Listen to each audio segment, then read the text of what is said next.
नमस्कार मंडळी, नवस पूर्ण केला आणि खाली आलो आणि भूक लागली ती पहिले जेवण केलं आणि मग थोडा आराम केला तर लगेच संध्याकाळ देखील झाली आणि इथे रूम केलेली होती. मी तुम्हाला सकाळ आदल्या ब्लॉगमध्ये दाखवलं होतं की रूममधून जो व्ह्यू होता खिडकीतून तो किती भारी दिसत होता. तर त्याच्यानंतर थकलं असल्यामुळे मग आज इथेच मुक्काम करणार होतो, पण मग मला रोपवे दिसत होता आणि रोपवे दिसत असल्याने माझी इतकी इच्छा होती आणि मी कधीच बसलो नाही आहे. म्हणजे लाईफमध्ये मी रोपवेत कधी बसलो नव्हतो, तर म्हटलं चला फर्स्ट टाइम रोपवेत बसायला मिळतंय. आणि हा रोपवे किंवा इथला जो आहे ना रोड हा थोडा वेगळाच आहे. याच्यामध्ये छान अशी सीटिंग आहे आणि एकाच याच्यात अनेक लोक ॲट अ टाइम जाऊ शकतात.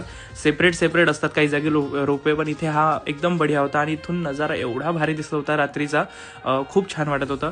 लगेच 5 मिनिट पण नाही लागत, लगेच वर पोचलो आणि म्हटलं किती लवकर गडावर पोचलो आपण. आणि इथे येऊन मग लगेच दर्शन सुद्धा झालं, कारण आता काही गर्दी नव्हती.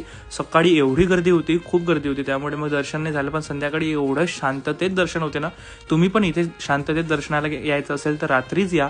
आणि खाली आलो तर खानदेशी सॉन्ग आणि खानदेशी डान्स चालू होता. इतका सुंदर डान्स चालू होता मुलांचा, म्हणजे असं वाटत होतं आपणही जॉईन होऊन जावं. पण थोडा वेगळा असतो तो, आपल्याला जमत नाही त्यांचे ते वेगळ्या पावली वगैरे खेळतात ते, तर मस्त चालू होतं ते. त्याच्यानंतर मग आम्ही दुसऱ्या दिवशी सकाळी निघालो, परत आईच्या कळसाचं दर्शन घेतलं आणि निघालो. तर बसमध्ये एक आणखीच इन्सिडेंट्स घडलेला आहे, तो मी तुम्हाला पुढच्या व्लॉगमध्ये सांगेल. इतका भारी मजा आली बसमध्ये आणि काय झालं ते पुढच्या व्लॉगमध्ये सांगतो. तर हा व्लॉग आणि ही व्हिडिओ एवढे भारी आहेत कारण इथले व्ह्यू इतके मस्त आहेत की ते पाहतच राहावं. तर कसा वाटतंय मला नक्की कमेंट्समध्ये सांगा आणि थोडा व्ह्यूचा एन्जॉय घ्या.